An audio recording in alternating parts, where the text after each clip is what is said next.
अनुच्छेद 16 लोक नियोजन के विषय में अवसर की समता। एक समान अवसर राज्य के अधीन किसी पद पर नौकरी के लिए सभी नागरिकों के लिए समान अवसर होंगे। उदाहरण, अगर एक सरकारी नौकरी के लिए विज्ञापन दिया गया है तो हर कोई उस नौकरी के लिए आवेदन कर सकता है, चाहे वह किसी भी जाति, धर्म या लिंग का हो। 2 भेदभाव नहीं, धर्म, जाति, लिंग, मूलवंश, निवास स्थान आदि के आधार पर किसी को नौकरी से वंचित नहीं किया जाएगा।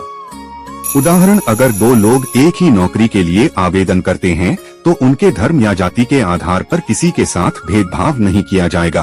3 विशेष नियम, संसद ऐसे नियम बना सकती है जो कुछ विशेष मामलों में किसी राज्य या संघ राज्य क्षेत्र के निवासियों के लिए नौकरी में आवासीय योग्यता का प्रावधान कर सकते हैं।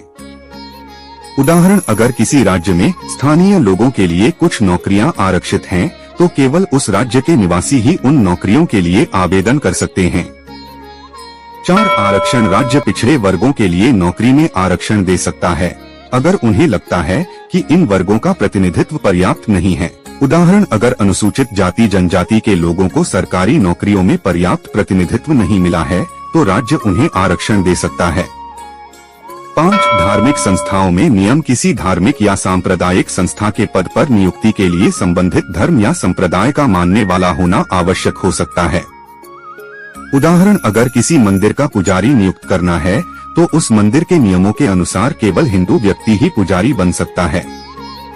अनुच्छेद 17 अस्पृश्यता का अंत। अस्पृश्यता को समाप्त किया जाता है और किसी भी रूप में इसे लागू करना अवैध और दंडनीय होगा।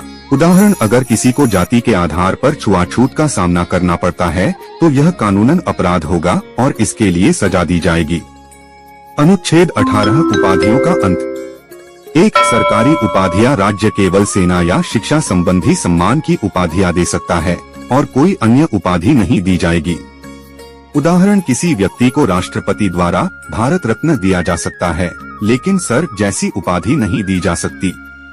2 विदेशी उपाधियां, भारतीय नागरिक किसी विदेशी राज्य से उपाधियां नहीं ले सकते।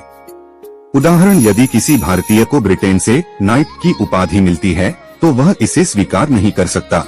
इस प्रकार संविधान के ये अनुच्छेद सभी नागरिकों के लिए समानता और निष्पक्षता सुनिश्चित करते हैं और जाति, धर्म और अन्य भेदभाव को समाप्त करने की दिशा में महत्वपूर्ण कदम उठाते हैं।